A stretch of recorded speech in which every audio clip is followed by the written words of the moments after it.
कृपा ही केवलम मिताई गौर सीतानाथ प्रेमानंदी गौर हरि हरि बोल जय गुरु বুদ্ধ আমরা যে সীতানাথ বললাম নিতাই গৌর সীতানাথ সীতানাথ হলেন অদ্বৈত প্রভু। এই অদ্বৈত প্রভুর আজকে আবির্ভাব তিথি মাঘ মাসে শীতলা ষষ্ঠীর পরের দিন যে সপ্তমী তিথি, সেই সপ্তমী তিথিতে স্বয়ং মহাদেব অদ্বৈত রূপে আবির্ভূত হয়েছিলেন বা হয়েছেন। কারণ একটাই, মহাদেব ভোলানাথ একদিন কৈলাসে গেলেন, কৈলাস ছেড়ে গেলেন গোলক বৃন্দাবন ধামে। তিনি ধ্যান যোগে জেনেছিলেন কলিযুগের ভেদ ও বৈষম্য, কলিযুগের মানুষের মধ্যে শান্তি প্রতিষ্ঠা করতে গেলে, কলিযুগকে উদ্ধার করতে গেলে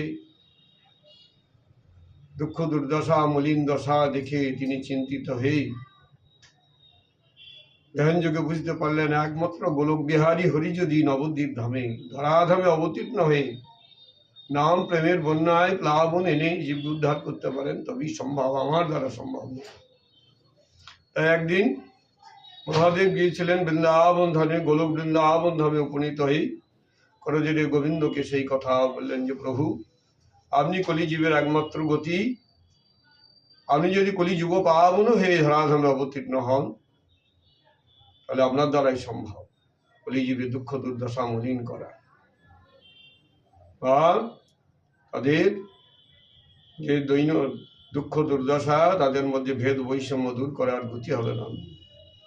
অদ্বৈতকে গোবিন্দ বললেন, মহাদেবকে গোবিন্দ বললেন, তুমি যদি তোমার এই দ্বৈত ভাব, জটা জুটো বাকল পরা, তোমার অঙ্গে গলায় সাপ মাথায় সাপ ইত্যাদি তোমার ভাব যে দ্বৈত ভাব, তুমি যদি এই দ্বৈত ভাব বিসর্জন দিয়ে অদ্বৈত হতে পারো, বা হতে হবে তোমাকে। তুমি যেদিন অদ্বৈত হবে, তুমি যখন অদ্বৈত রূপে শান্তিপুরে আবির্ভূত হবে, তোমার ডাকে তোমার আহ্বানে আমি ধরাধামে অবতীর্ণ হব এবং কলিজীবে দুঃখ দুর্দশা মলিনতা দূর করব। মহাদেব গুলোকে বলে এলেন, হ্যাঁ প্রভু যাবেন বটে, তবে যেন হরিনাম সংকীর্তনে আপনার মহা হরিনাম মহাপ্রেমের বন্যায়, হরিনামের বন্যায়, হরিনাম সংকীর্তনে যেন ব্রাহ্মণ চণ্ডালে কোলাকুলি করে, ভেদ বৈষম্য যেন হরিনামে প্রকাশিত। প্রভু বললেন তথাস্তু।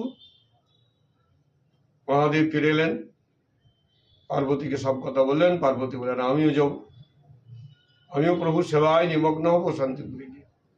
যথাসময়ে অদ্বৈত এই সপ্তমী তিথিতে মহাদেব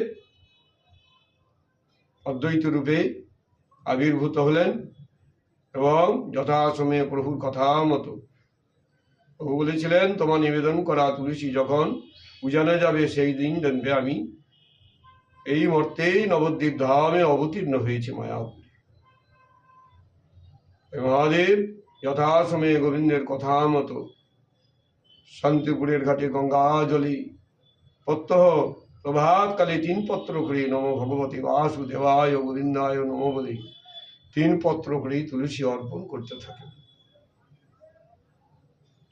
অর্পণ করতে করতে করতেই হঠাৎ একদিন দেখছেন যে তার নিবেদিত বা অর্পিত তুলসী পত্র গোলক বৃন্দাবনে গোবিন্দের চরণ স্পর্শ করে ফিরে আসছে এবং ফিরে এসে নবদ্বীপ ধামে গঙ্গার জলে শচী দেবী তর্পণ করছেন, আর শচী দেবীকে ঘিরে ঘিরে নৃত্য করছে তুলসী পত্রটি।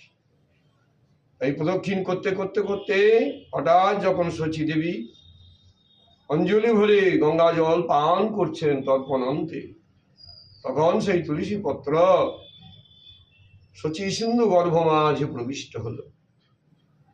সীতানাথের অদ্বৈত প্রভুর আনন্দের আর সীমা নাই। তিনি প্রেম নয়নে বাড়ি পরিশ্রম করতে করতে আত্মহারা হয়ে উন্মাদ হয়ে পাগলের মতো শান্তিপুরে গিয়ে ফিরে এলেন আর সীতা দেবীকে মহাপ্রভুর আবির্ভাবের কথা সবিস্তারে বর্ণনা করলেন। সীতা দেবী এবং অদ্বৈত প্রভু অর্থাৎ যিনি সীতানাথ সীতাদেবী হলেন অদ্বৈত ঘরণী, তাই অদ্বৈতকে সীতানাথ বলা হয়। তাই সীতানাথ এবং অদ্বৈত দেবী দুজনায় মহাপ্রভুর আবির্ভাবের জন্য আয়োজনে ব্রতী হলেন এবং প্রতিজ্ঞা করলেন প্রভু আসবেন গোলকে, গোলক থেকে প্রভু যখন আসবেন নবদ্বীপ ধামে, আমরা সবাই তার সেবায় রত থাকবো দুজনে। আর কি হবে? আরাধ্য হলো নিতাই গৌর, শিব দুর্গার বা সীতানাথ এবং অদ্বৈত ঘরণী সীতাদেবীর আরাধ্য হলো মহাপ্রভু বা নিতাই গৌর, যিনি রাধা গোবিন্দের মিলিত তনু। খুব সাবধান, কলি যুগ পাবন মহাপ্রভুর উপরে আর কিছু কেউ নেই, কোনো দেবতা নেই। স্বয়ং সরস্বতী পূর্ণ ভগবান হলেন অবতার সার গোরা অবতার।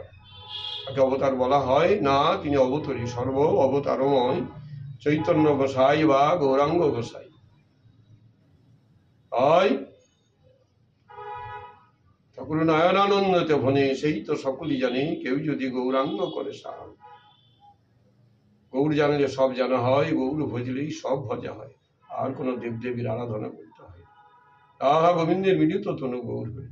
আসুন আমরা যারা কৃপা করে অধমের মুখে আজকে অদ্বৈত প্রভুর আবির্ভাব তিথিতে এই অধমের মুখে অমৃতময় চৈতন্য ভাগবতের কথা শ্রবণ করলেন, সকলে একবার করজোরে অদ্বৈত প্রভুকে, সেই গৌরানাথ অদ্বৈত সীতানাথকে প্রণাম করুন। বলুন, জোরহাত করে বলুন, শ্রী অদ্বৈত নমস্তুভ্যাং কলিজন কৃপানিধে গৌর প্রেম প্রদানয় শ্রী শ্রী সীতাপতয়ে নমঃ।